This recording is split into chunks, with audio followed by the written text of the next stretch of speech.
When I decided to talk about fandom and make that my thing, and really put this idea of brand to fan out into the world, there's still not very many people who come from this line of work and this experience who are out there talking to companies and organizations and governments and healthcare and higher ed about these things.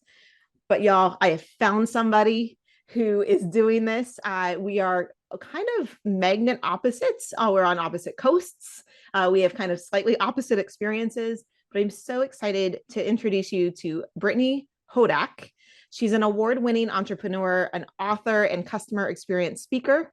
Her new book is called Creating Superfans. You're going to love it. And Brittany has worked with some of the world's biggest brands and entertainers like Walmart, Disney, and a few people you've heard of like Katy Perry and Dolly Parton. She's an entrepreneur like me. She's a mom like me, and she lives in probably one of the coolest cities on the East Coast in Nashville. So sit back and enjoy, because Brittany and I are just going to jam out about fandom today. Welcome to the Brand of Fan Show.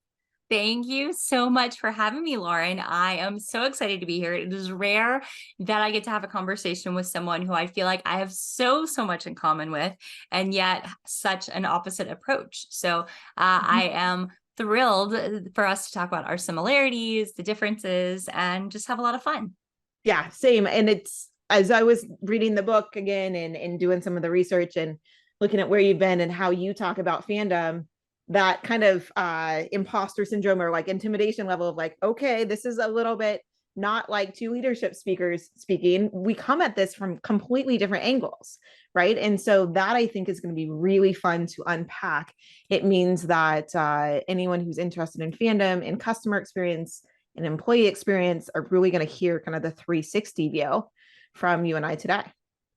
And maybe we'll duke it out. Maybe. So Brittany, let's start at the very beginning. What were you a fan of from an early age that maybe shaped who you are today?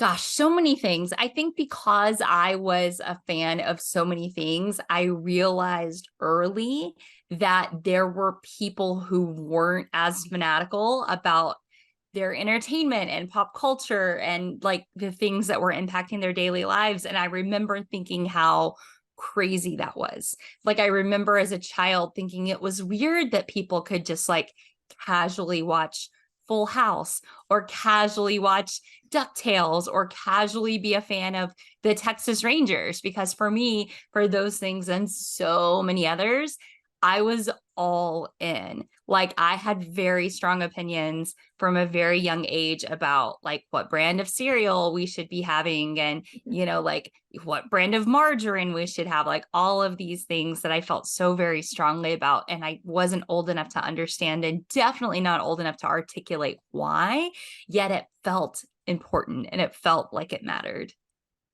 Tell me a little bit about where that kind of all in really shaped. Like, were you hardcore like Lisa Frank in middle school when nobody else was, Hardcore. right? Like, Hardcore.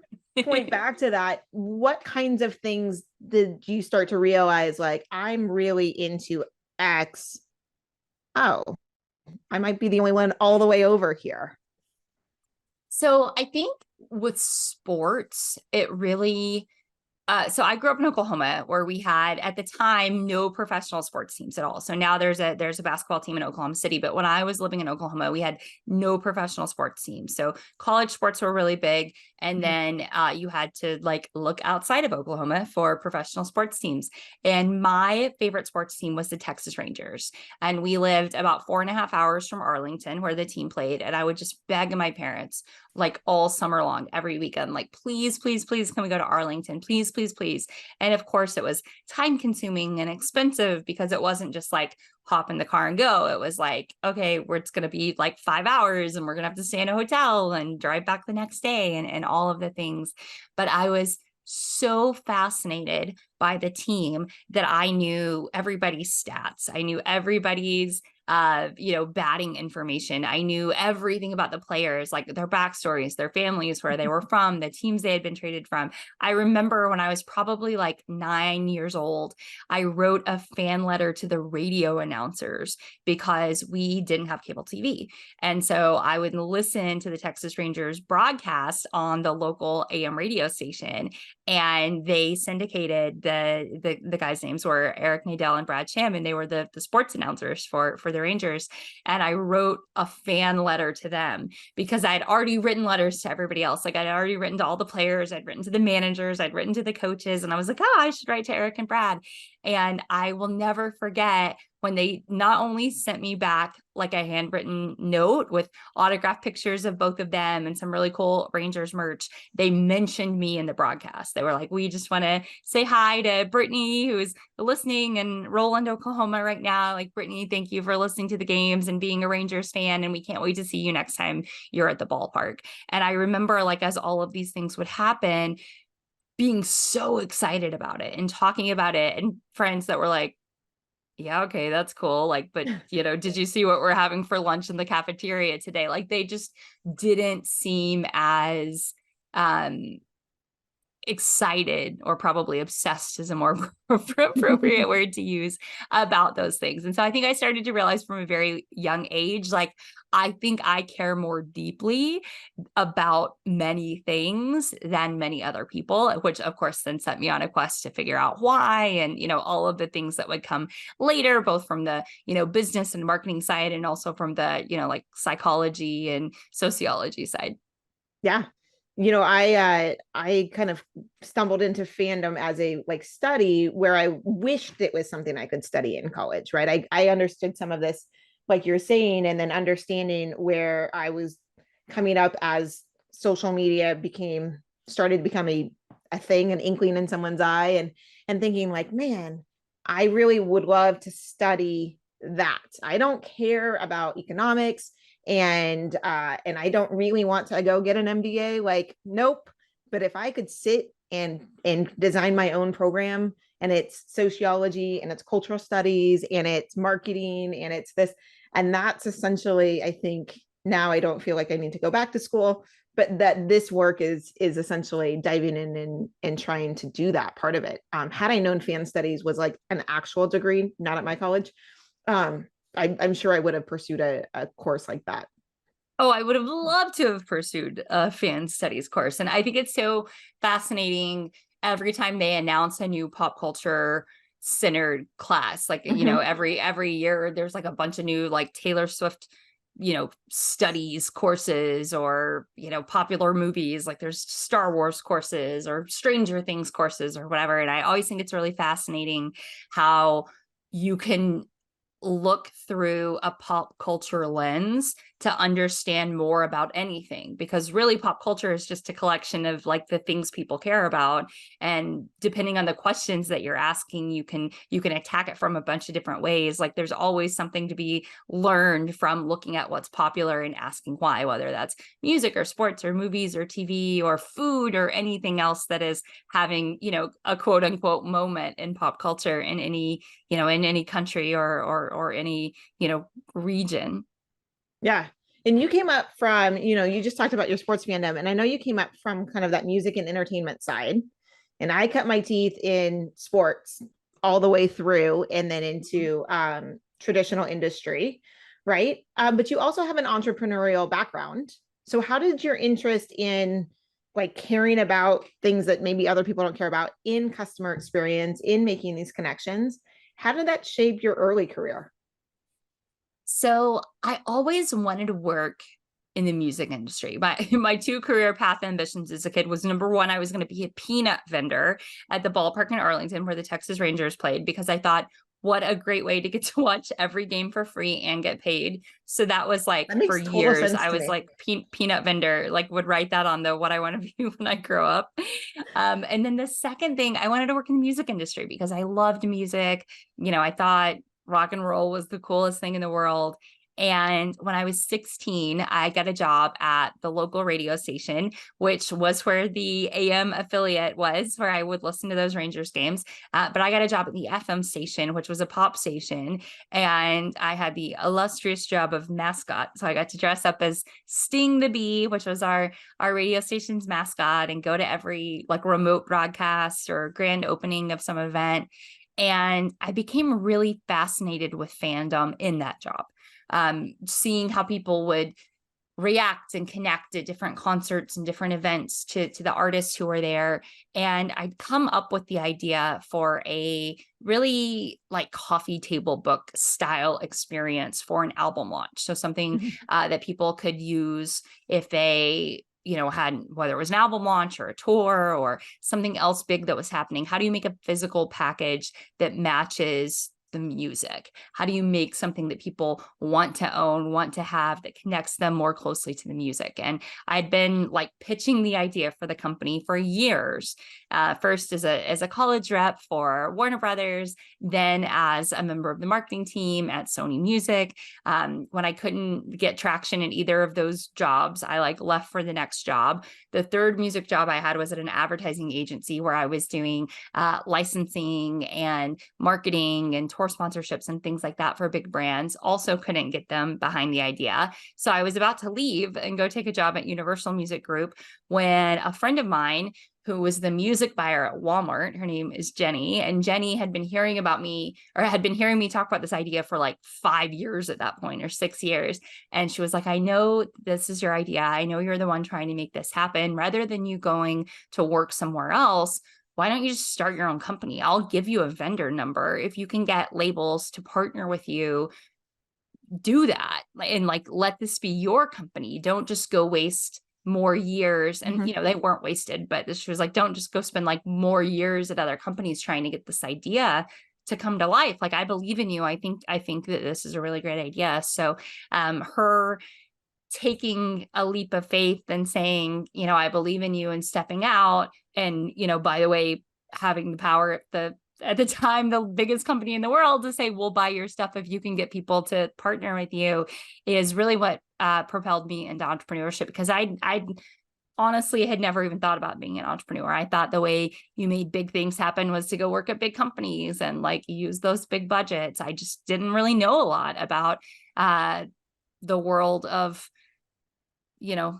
business, to be totally honest, and certainly not the world of entrepreneurship. And as I started to run that company, I started to see the parallels between fandom and entertainment and customer obsession. So how do we take some of the same CX principles that exist in the business world and look at them through a lens of rock and roll and entertainment and pop culture to make them seem more fun, to inspire everybody to want to create the kinds of what in the music industry we would call super fans, people who are going to be there every single time that you have a concert, are going to listen to your album, buy your merch, tell their friends. How can we, take some of those entertainment rock and roll principles and apply them to everyday businesses?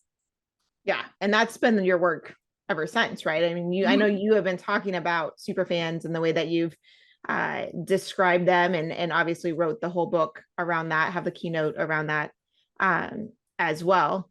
I'm it's been years. Yeah, which I understand, because as someone who had fan engagement in a title for a professional sports organization, right, that was like the work that I've done my whole career. I'm like, oh yeah, actually other people want to know about this too, because it applies not just in an entertainment lens or a sports lens or a music lens, right? So we both know that this requires like really good strategy and really good execution to make this work. What is the myth that you would love to bust down? And we can do it right here on the Brand and Fan Show. What is the myth you want to bust down about how easy it is to build super fans in entertainment? Oh, what a great question. Well, I think in entertainment, it's one of those things that from the outside looking in, people are like, oh, it's so easy. Like they just did that. And then when you really get in it, it really is that, like, so in Nashville where I live, they call it a 10-year town. Like people think you come to Nashville, you're a songwriter, you get like super famous overnight. And in reality, it's like a decade of working hard and making very little money and nobody knows who you are, so that a decade later, everybody can be like, oh, look at this overnight success. So I think that one myth that I would like to dispel is the idea that it's so easy, and that if you're in entertainment, you just have to like, show up and follow a formula. And anybody who's ever worked in any record label can tell you that for every superstar artist, there are like 100 that everybody at the label hoped would be famous and spent a lot of money and a lot of hard work and a lot of great ideas and strategy on, and it just didn't work. And one of the things that I say again and again is that super fans are created at the intersection of your story and every customer's story. And in the entertainment space, the artists who become the most popular and have the most staying power are the ones who have the most interesting stories, who have the things that connect the most deeply with fans, so that they feel that shared experience and they feel like, oh, this is someone who isn't like all of the other people who are writing hit songs and making music right now. So let's talk about that for brands. I know that story is actually one of the key parts of your Superfans framework, but what's a way that a brand, if they're brand new, they're just starting, right? And you did this with your own company. How do you create the story when you're just starting? So it really comes down to like getting clarity on why you exist. A lot of times when I work with businesses, especially young businesses, they'll say, we have an awareness problem. Not enough people know who we are. We just need to spend more money on Instagram, or like, buy more ads, and then everybody will see how wonderful we are. And 99.9% of the time, it's not an awareness problem at all. It's an apathy problem. Plenty of people know, they just don't care.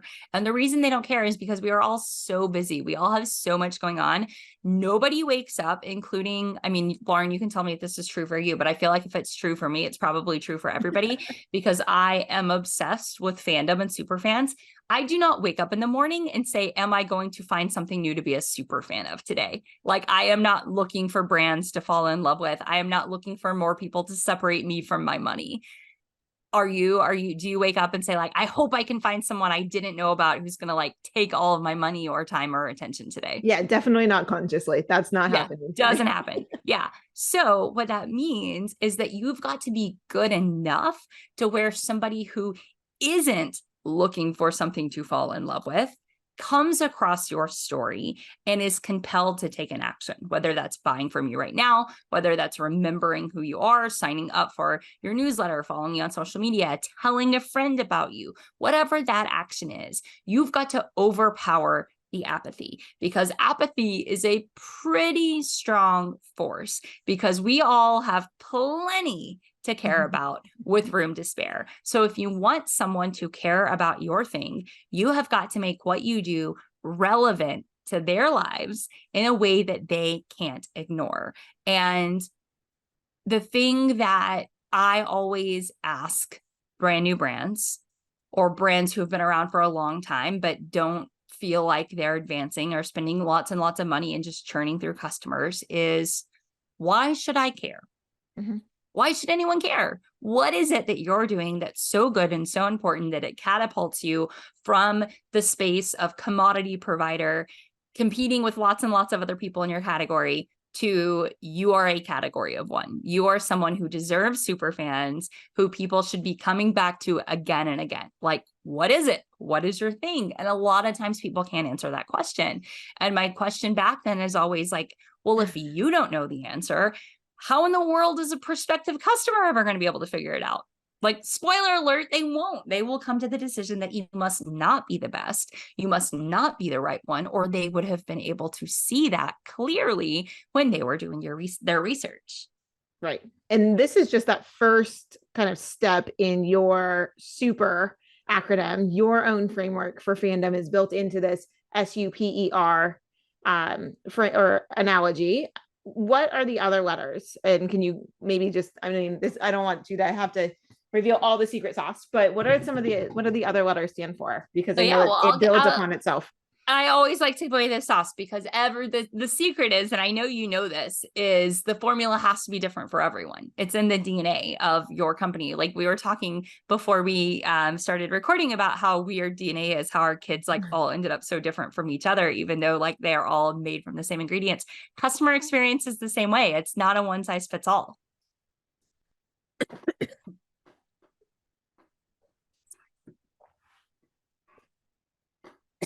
Sorry about that. That's okay. I was about to cough. Brian, we're going to cut this part out. Sorry, Brian. Thank you. So yes, the supermodel is my framework. I wanted to come up with something that was simple to remember, simple to teach, simple to implement, and simple to measure. So super is an acronym, and it's something that I hope that you think about every time you hear the word super, whether it's a super bowl or a super pretzel or anything that's super. I want you to remember that to create superfans, being great is not good enough. You have to be super. SUPER. The S, as you said, is start with your story. It's everything we were just talking about. U is understand your customer story. So in the book, I offer a framework for truly understanding what it is that your prospective customers are struggling with, what the transformation is that they're looking for, not just on the surface, but below the surface, that's driving the need for your product. Because once you start to peel back the layers and really understand it, only then can you determine if you are the right partner, if you have the opportunity to turn them into a super fan. Yes. The third letter in super is P. That stands for personalize. I always say that super fans are created at the intersection of your story and every customer story. So personalize is where you combine that high touch with the high tech to create a high impact, to really align yourselves with them so that they start to hopefully see some of the things that you do as indispensable. It starts to become an identity relationship more than just an association relationship. E stands for exceed expectations. In that part of the book, I talk about the idea of intentional experience design and bringing intentionality to the entire customer journey before, during, and after the parts that you are quote unquote known for. Your customer's experience is always longer than you think about because they are investigating you before you even know who they are. They're doing their research and they're doing their homework. And then after the purchase or series of purchases, they're still thinking about you. They maybe are still talking about you. So elongating your perception of that experience to become closer to the reality of what it is that they're going through. And then finally, the R in super stands for repeat, which is not just a nod to the fact that customer experience is never done. It's not a set it and forget it, but also the systems and processes that you can put in place to make sure that you are creating consistently, predictably remarkable experiences, regardless of who on your team is handling a client request, what day it is, what time it is, all of the sort of variables that traditionally, especially in like small or fast growing mid-sized businesses, can really make the customer experience a little bit unpredictable sometimes if you don't have a really great handle on those systems.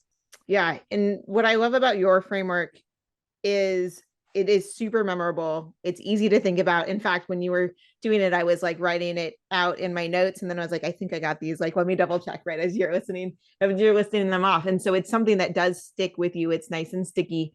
And it's also something that businesses of all sizes, organizations of all kinds can really think through. And you do a nice job of that in the book, especially towards the end, to show some case studies of how like brands like Chewy like show up, and you can dissect kind of their SUPER for your audience.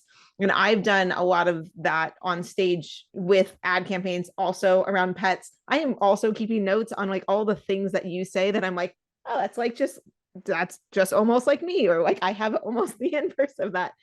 There's a list of that too. I'm going to put it in the show notes.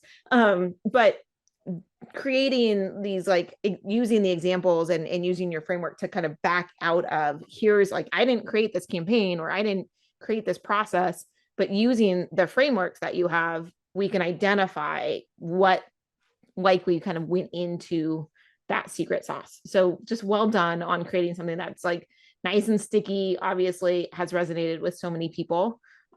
What has kind of been your experience going out? I know that you talk to big brands. You also probably have a subset of like smaller brands that even if they're not truly clients, like for me, I was creating social media calendars for my local art gallery over the weekend because they needed help, right? So where do you find like the most reward for yourself in working with your clients?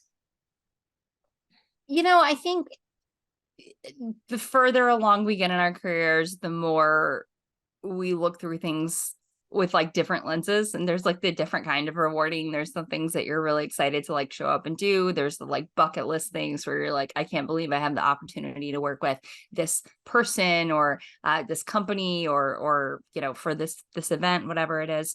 But I think for me, some of my favorites are when I can help a brand that is like a straight up commodity in the eyes of not just many of their customers, but also many of their employees, and help reset the mindset to no, we're not just making widgets. What we're doing is creating something that powers all of these things bigger than ourselves. We're helping all of these other brands.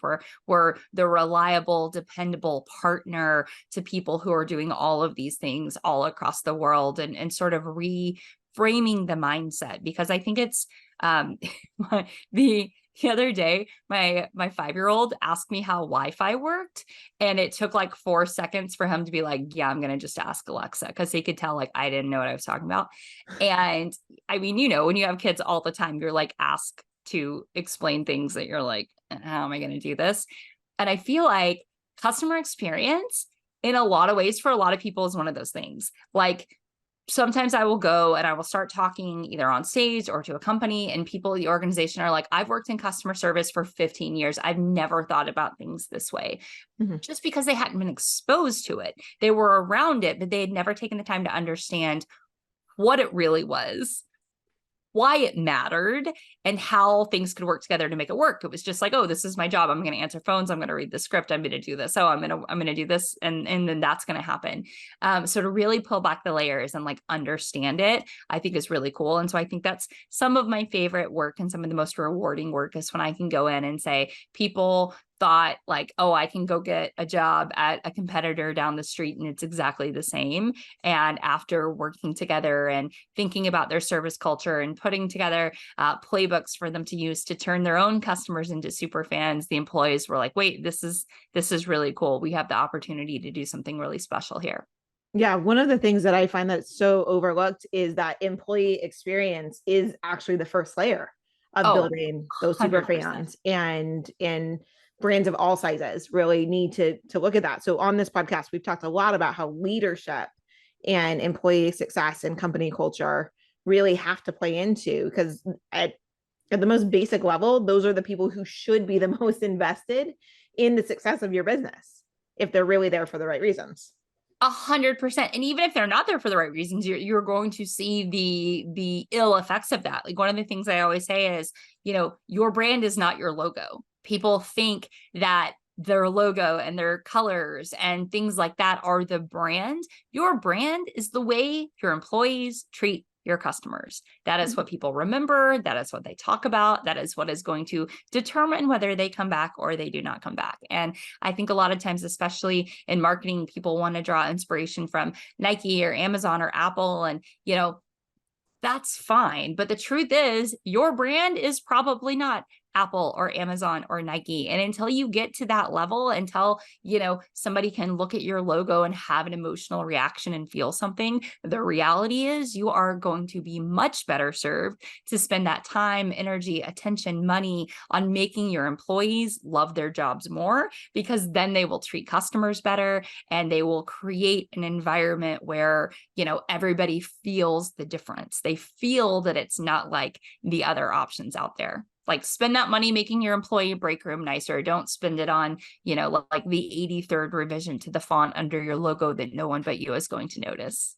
Yeah, that slight color change. When I was at the PGA Tour, they changed the logo just ever so slightly. And it was the most like minute thing, but it made a huge difference to the people who it was, who were in charge of the brand. And I Yeah, and then should it's like you probably spend pull that millions story and back millions of out. dollars to change all of the like logos on everything around. Like, And it was literally like the placement of the foot in the PGA Tour logo. So now I'm gonna like unpack that story and put it on stage because I that just reminded me of that. And that's actually a pretty good illustration of exactly what you're just saying. and how And much did it cost? Like, it would be really fascinating to go back and look at like everywhere they had to change the logo, all of the like embroidered golf shirts and golf bags and all of the things that they were doing, what the cost was for scrapping existing things and creating new ones with the new logo that maybe 3% of people noticed and probably 0.001% of people who did not work for the PGA cared about. right. While they were paying literally the one person on staff, the fan engagement coordinator, right? Social media fan engagement coordinator. I guarantee you I got like 0.00 percentage of whatever the millions of dollars that it did cost to change that brand. So yeah. Yeah, fabulous. imagine if you had let 10 fans come have once in a lifetime experiences at a PGA event, or donated $1,000 each to, 50 charities in 30 of the cities along the tour. Like, Yeah. all of the impact that we could have had, instead of let's make the logo look a little different with the direction of the foot. But these are the kinds of decisions that are made when companies operate in silos, when you have departments that aren't thinking cross-functionally, that aren't talking to each other about the true impact of what it is that they do and the decisions that they're making.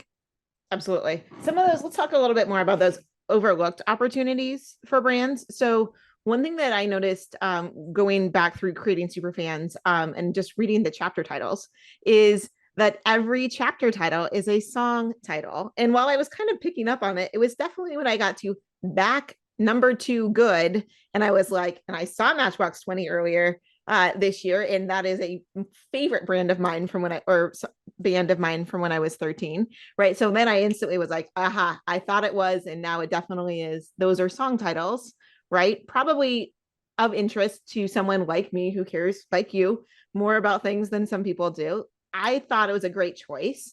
It nods to your own background, but it's an example of how like brands can use small touch points to make these micro connections with fans. It's not the reason I'm going to recommend your book, but it might become part of the story, the invitation that I create to someone else to say, you should have Brittany's book in the independent bookstore because it's a fabulous book. Oh, and did you know that she does this really kind of neat thing, right? So it becomes part of my invitation, my story with you. Where are brands really overlooking opportunities to use touch points? So thank you for noticing that and calling it out. One of the reasons that I took that approach was, I talked in the book about how you can use customer experience to make anything feel different. So I wanted to be very intentional about how I made my own book feel different. So things like using songs for all of the chapter and H1 header titles, using color throughout the book in a really fun and intentional way. I wanted to show that you can make a book feel different than other business books. And to answer your question, everywhere is where brands are missing opportunities all around them. One of the things that I talk about on stage is this concept of a slow elevator. So I went to Legoland for the first time about a year ago with my sons, who were at the time like 2 and 4. And we stayed at the Legoland Resort. We had a blast at the theme park, but one of their very favorite parts of the hotel was this elevator. And once you got in the elevator, there was a disco ball, or a mirror ball, there were disco lights, music would play every time the doors closed. It was like floor to ceiling decals. It was a party in that elevator. And they had so much fun. They loved waiting in line to get in the elevator. They loved being in the elevator. It was a really small elevator, so it was like one family at a time. So they would just dance their little heads off, just having a blast. They would be laughing and giggling when we got upstairs or downstairs, wherever we were going. It wasn't until the 3rd day that we were staying there that I realized that was the slowest elevator I think I have ever been on in my entire life. Like, the entire song Dancing Queen would play between the lobby and the 5th floor. It took forever. But I didn't notice how slow that elevator was for 3 solid days. And then once I noticed, I still didn't care because it was so fun. They had taken a slow elevator and they had transformed it into an experience. And what I realized in that moment is that everybody has slow elevators, but far too many businesses and far too many leaders throw their hands up in the air and say, well, we can't replace the elevator, so we're going to just have a slow elevator. And rather than throwing your hands up and saying, well, if I can't make the elevator go faster, I can't fix the problem, what I encourage people to do is look through every single part of the experience through the eyes of your customer. Figure out where things are breaking down, where things are taking longer than you expect, or are more confusing than you thought they would be, or the information is wrong, or something else is causing a little bit of friction, and look for ways to remove that friction. And they're everywhere. The opportunities are everywhere all around. Maybe it's your parking lot where people get there and they see that the first 20 parking spots are reserved for executives. That's a terrible look. You should not do that. You should not tell people, hey, our executives are more important than our employees and you as customers and everyone else. I went on a little bit of a rant a couple of days ago because I was at the airport in Nashville and I saw 4 signs between the parking garage and the gate telling me that there was a federal mask mandate. And by federal law, I would be subject to, whatever penalty if I didn't wear a mask. And I looked it up and the mask mandate expired over 500 days ago. So for 500 days, people who work at the airport have been ignoring these signs with completely wrong information. And, that obviously there's like a whole other subset of stuff we could get into there of like you teach your customers to ignore you when you are disrespectful of the information that they have entrusted you with. But there are opportunities everywhere because we just become blind to them. If we're showing up and doing something every day, it is hard to keep that mindset of a brand new customer or a brand new employee who is just interacting with your brand for the first time. So it is critical that you talk to your customers, that you talk to your new employees, that you talk to your partners and suppliers and say, hey, is there anything I could have done better? Is there anything that I could have done to make this experience a little easier or a little more clear or a little less confusing? And then act on that feedback that you get. It's almost so simple, right? Let's just talk to them.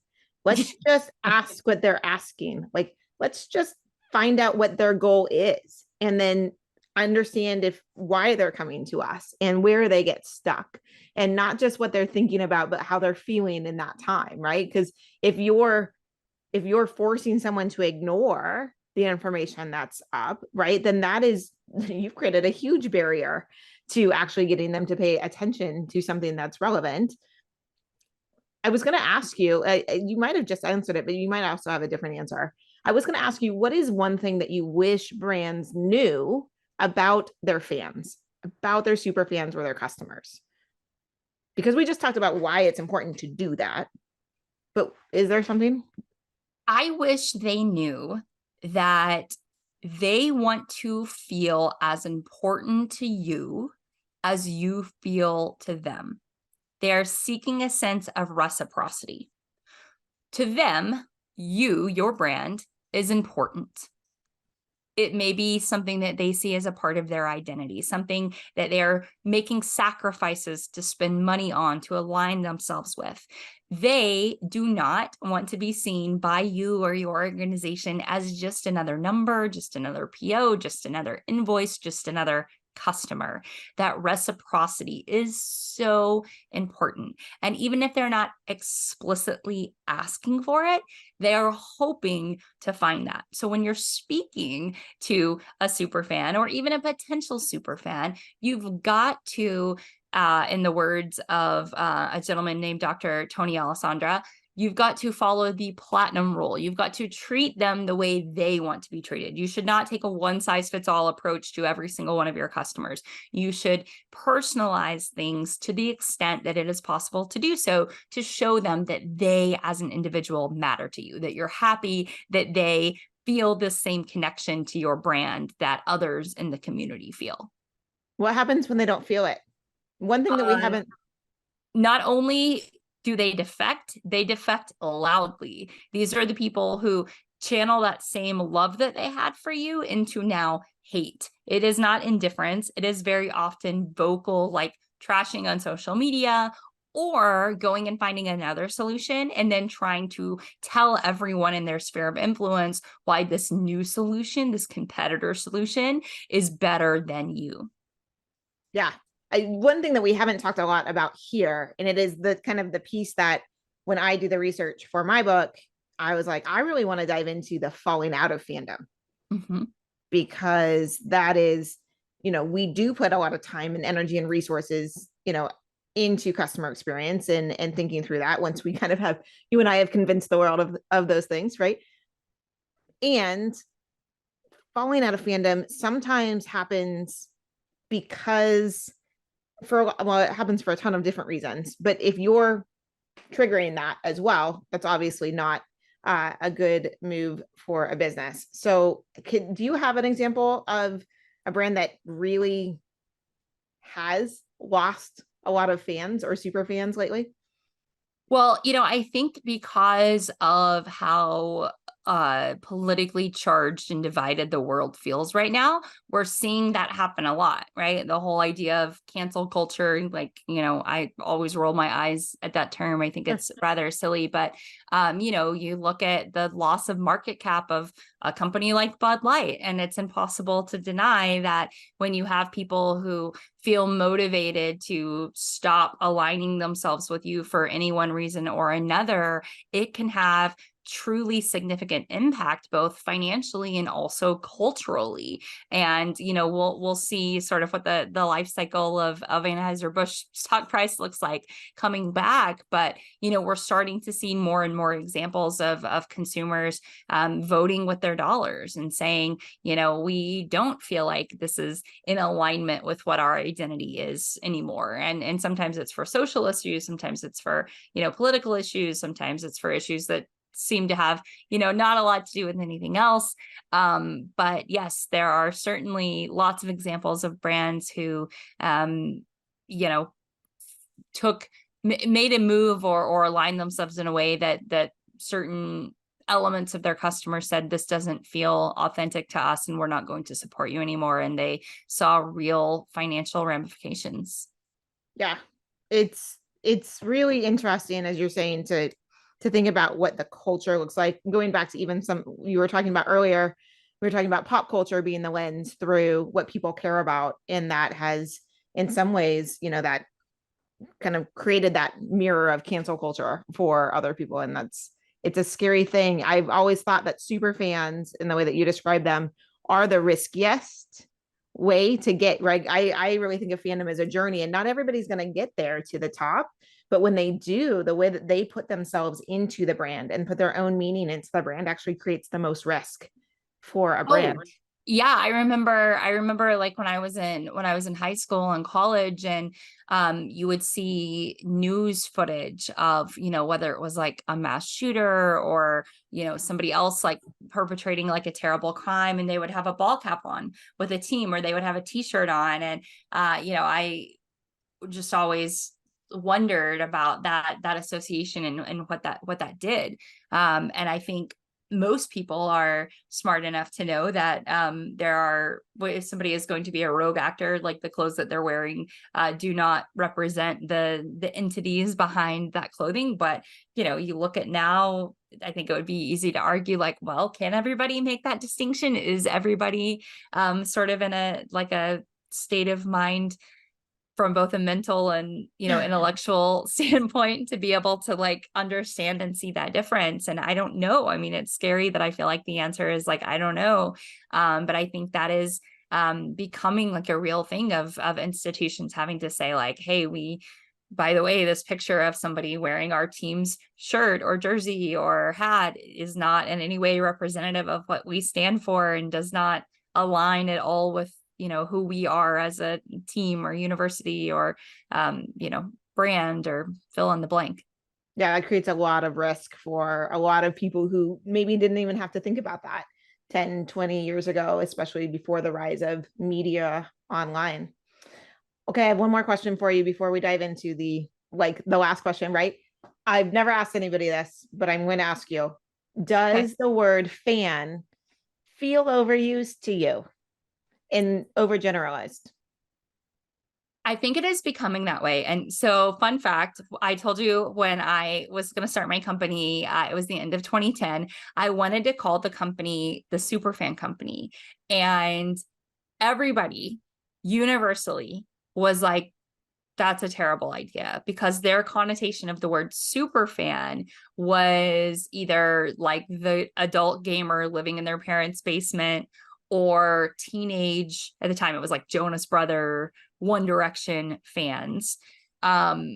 Super fan had not yet, even though I think the first use of it in the dictionary was like 1919 or something, it had not yet become sort of what it is now. Like it's I think easy for somebody like me or you who's in it to lose track of how far it's come in the past decade. So yes, I think sometimes the word fan is overused, but it's like they say in politics, it's a big tent and there's a lot that fits under it. That's a good answer. Brittany, I am curious, based on your musical background and your love of sports, the last question that we ask here on Brand Fan Show is, what is your favorite piece of fanware that's either in your closet today or you wish still was? Ooh. So the thing that is in my closet today, that is my favorite piece of fanware, I would say is, it's not even that old. I just love it. It's an Elton John shirt from an Elton John show. It was like a year ago, maybe a little over a year ago, on his farewell tour. He played Nashville, and it was like a burnout tee. And I got it because I thought it was really cute. And it's probably the most comfortable shirt that I own. And it has probably been worn 100 times in the past year. It is my go-to for absolutely everything, to the point that my kids will be like, Mom, change your shirt. And I'm like, I washed it. And they're like, did you? So I'm gonna go with my Elton John farewell tour t-shirt. Amazing. I was actually just looking for vintage Elton John gear because we were going to Ed Sheeran. And I was like, what do I wear to an Ed Sheeran show except for like, oh, I could wear some throwback Elton to that show, because to me they're kind of his rise, and Elton kind of brought him up into introduced him to the pop culture scene. And I was like, I think of that, but I didn't find one nearly as cute as what you're describing. So Well, next time, that's just a great excuse to go back and see Ed Sheeran again. What did you end up wearing to the show? ended up wearing really cute shorts and just a plain like a tank, because it was Denver and it was humid and it thunderstormed. So I should have packed a rain jacket, but oh well. Next time. It actually, I think, rained at the Elton show that I went to in Nashville as well. And I know I didn't pack a rain jacket because I never think to do that. No. Brittany, this has been, I mean, just such an amazing conversation. I've had a great time getting to know you better and hearing about your thoughts on the thing that we both care so deeply about, which is fandom. I'm going to rattle off our TLDL, our too long, didn't listen minute of the Brand Fan Show. I'm just going to kind of pull back some of my favorite parts of our conversation. For you, Brittany Hodak, author of Creating Superfans, fandom started early. And it didn't take you long to realize that maybe there were other people in the world who weren't as fanatically all in as you are. And that kind of sets you on this course of, as an entrepreneur and as a professional speaker and an author, of really unpacking what that looks like. We talked about having to look through the pop culture lens to look at pretty much everything, and asking the right questions, asking about why are these the things that the culture and the popularity cares about. You love to take CX principles and add kind of this rock and roll lens, thanks to your time in the music industry. And you actually took the word superfans from your time there. You previously defined them in the record labels as people who show up every single time. And you've used your experience to help other people across business understand how to create these superfans. I'm not going to steal this from you, but I am going to reiterate it. Superfans are created at the intersection of your story and your customer's story. We talked about some of the myths, like it's so easy to build fans, but that through your experience, you realize that the artists, the singers and songwriters who had staying power are the ones that had the most interesting story, that crossed the right moment in time with their own customer's story. Your own super framework acronym stands for STORY. understanding your customer's story, personalization, exceed expectations, and repeat. And of course, that is all captured for us in your book, Creating Superfans. We also talked a little bit about how customer experience is just one way to apply fandom. We can actually change our employees' experiences and our company culture when we pay attention to these things. And then here at the end, what you wish people knew about their fans was the need for reciprocity, right? Superfans want to feel as important to them as you are to them, and they want to find it even if they don't ask you in customer surveys for it. And when they don't feel it, they're going to detract and do that loudly, which creates a lot of risk for the brands. So TLDL minute. Anything I missed? No, I am a super fan of that recap. We covered a lot, Lauren. Look at us. Look at us, Brittany. Look at you. First That was of very many, I impressive. think. You are like, I never have to ask ChatGPT for a summary of anything again. I'm just going to come to you. No, you should ask, but I take good notes, and then I use my ChatGPT to help me build some other parts of what we'll see on the podcast promotion and things. Brittany, tell people where they can get your book. How can they follow you? How can we become better fans, super fans of Brittany Hodak? Well, thank you for asking. You can find my book, Creating Superfans, wherever books are sold, including Amazon. It's available in an audiobook that I read, an ebook, and a beautiful hardcover. And as Lauren mentioned, there are lots of fun little surprises throughout. And you can find out more about me on my website at brittanyhodak.com. And I won the SEO lottery when I married my husband. My maiden name was Jones. So now that my name is Brittany Hodak, I'm at Brittany Hodak pretty much everywhere. Very little competition for that handle on social networks. So there is a good chance wherever you hang out, I am at Brittany Hodak. Love it. Love it. Well, we'll be sure to link to those things in our show notes at brandafan.show, as well as kind of some of these other things that we talked about, including my own personal list of like similarities but differences between Lauren and Brittany. And maybe we can make it a 2-for deal. Maybe you and I can go out on the road together and do some fandom work. That would I be love that super fun. idea. And we will start by having you on my podcast, Creating Superfans, and we can link to that in the show notes as well, because I want to unpack some of those differences and talk about your approach on the Creating Superfans podcast. So we will have to get that scheduled very soon. See, it's reciprocity is already playing in full force. Well, thank you, Brittany, for joining us. Practicing what we preach. Exactly. Thanks so much for joining us. It's been such a pleasure to have you. Thanks, Lauren. See you soon.